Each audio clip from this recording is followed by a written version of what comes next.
Today we're going to take a deep dive into the Titan HVLP. Welcome to the Smart Woodshop. I'm Ron Paulk. If you want to get a set of my workbench plans or my Smart Woodshop plans, you can go to the website, thesmartwoodshop.com.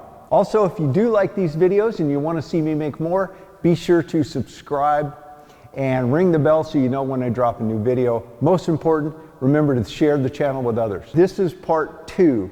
I'll put a card up here in the video so you can click on that. You should watch that first. It will tell you why I chose this one over the others, and particularly why I chose HVLP.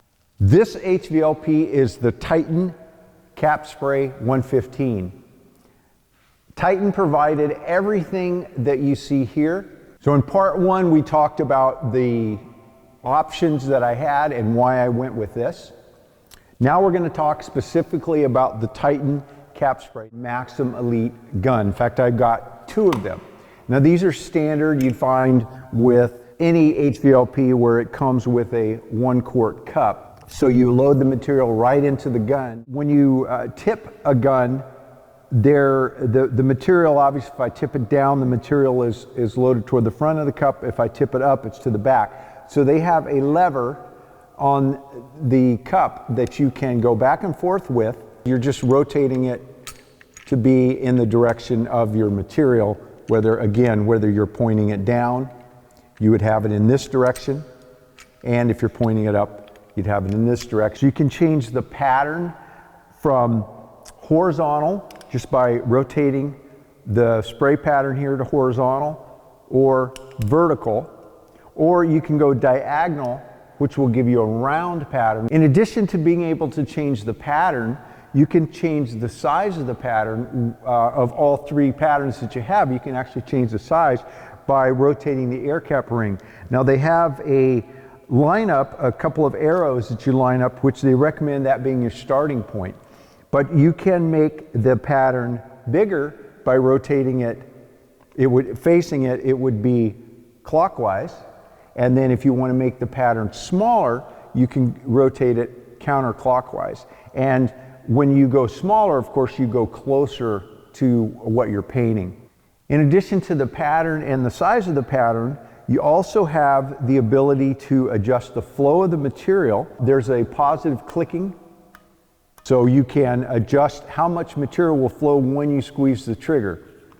And then you have an air adjustment so that it will reduce or increase the amount of airflow. This is the standard setup you find with most HVLPs, with the material on board with this 1-quart cup. I am going to go to an accessory and use their 2-quart remote cup. With this attached, the gun becomes lighter and easier to maneuver, and I can get it in cabinets and in tight spaces. I can also rotate the gun to any angle because the material remains level. With 2 guns, because I'm going to keep one setup exclusively for water-based materials and the other one for solvent-based material. Another cup option they have, and they have even more than this, it's quite a system, and I'll try to describe the whole system to you as we go. So this is a gravity cup that mounts on the top, and you would find this application to be really handy when you're doing really small projects. I might be able to use this if I'm just doing a staining job and I don't really need to get in tight spaces. But really, I think ideally if you're doing automotive painting or painting where you're using very expensive materials, where stuff can be hundreds of dollars a quart, you don't want to have a lot of material in a line that you're feeding to just charge the gun up. Remove that and then pull the air hose loose, and then I don't need anything from this. I can just store this away. So with that removed, all I have to do is take the trigger lock, point it straight up, and then there is a lock here, and I just want to get that loose, and then this will just rotate out. And man, this is just really well built stuff. So now what I want to do is just put it back together with the siphon to the top, and it's just a matter of putting it in the right way. If I put it back in that way, it goes back to the bottom. But if I just rotate it around and then come back in and go till it clips, and that lock will just fall back into place. And then take the air tube and put it on right where the other one went. The air hose goes on here. With the material in, I can spray. If I were doing, mostly like automotive type work, this would be perfect for that. And also in their sprayer, they have a whip. This is a very flexible, easy to use whip, and then the heavier air hose that it attaches to. To change it over from the 1 quart to the 2-quart remote, it's pretty simple. The air pressure hose that goes in, there's a check valve, and this check valve has a little diaphragm in it that you can take apart and clean. It's just a twist lock.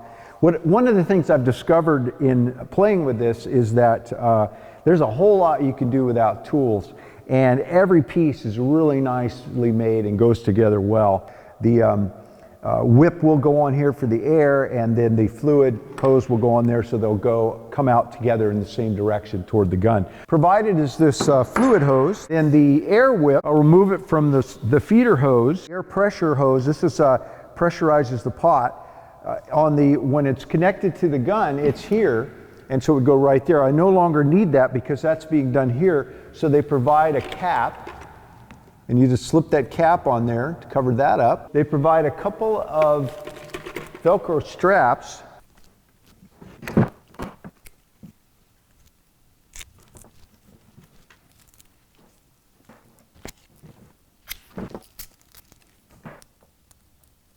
You can see it's a pretty nice setup with this 2-quart pot hanging on my belt.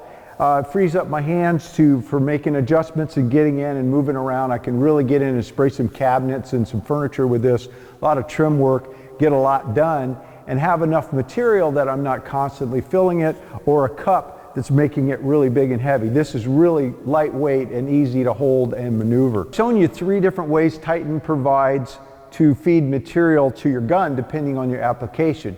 But there's a 4th way, transfer pump, that fits right into the area where that holds the 1-quart cup gun, and there's a plug. So when you put it in, it plugs in and it gets its power. And then there's a siphon hose that you can put right into a 1-gallon can of paint or a 5-gallon can of paint. So if you are doing a really big job and you have lots and lots of material, so that is a 4th option that they have. And they have another one as well, which is a pressure cup, and it's basically one of these. It's a 1-quart, it's plastic, looks like a peanut butter jar, and it's got a collapsible sleeve that goes in it, and it actually squeezes inside and keeps pressure on the material, squeezing it in to the gun.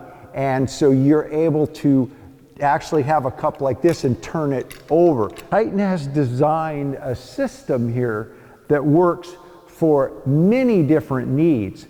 This happens to be the direction that I'm going and that will work for my need, but I could see that an automotive painter or a specialty painter with the gravity feed would come in really handy. And I may see some uses for this, again, on maybe staining a small piece of furniture or something like that. And then of course the standard option, which I doubt I'll ever use this, but it's included and comes with the gun. We've taken a pretty good look at the gun options available. Let's take a look at the turbine itself. On and off switch, you can go high or low, so there's no variable speed, so the air is either on high or low.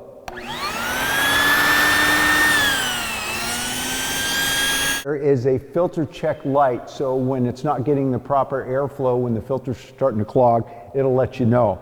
So there's 2 sets of filters on this. There's the motor cooling filter. Rotate this to the unlock position and it'll pop right out, and then you can clean the 2-filter kit. The output side, and this is for the atomization and the cooling of your air. It's rotated in the unlock position. It's just about a 1/2 inch turn, and this has a pre-filter, and then there's a pleated filter, and you need to rotate this to take it out, And again, to clean it up, probably to blow it off, dust it off, and or replace it. For convenience, they've also provided a little storage compartment for your various needle cap assemblies. In the next video, I'm going to be spraying some latex on some scrap and playing with the patterns and showing you what kind of settings I come up with for that. I still have a lot to learn. They say one of the best ways to learn is to teach. So I hope by me fumbling my way through this, as I become familiar with it, that you can learn a lot of things too. And I am really looking forward to getting some paint in this and starting to experiment with the spray pattern, the flow, and seeing how good of a finish I can get. I know one thing for certain, as with anything new, when you first start, it seems a bit overwhelming. But after I get a few gallons of paint through this and a few projects under my belt, I'll be very comfortable with just pulling this thing out, getting my paint in, getting it to the right viscosity, making my settings, and going away knowing that I'm going to get a good finish every time. Hey, I hope you've enjoyed this video, and I do want to thank you for stopping into the Smart Wood Shop. Have a great day.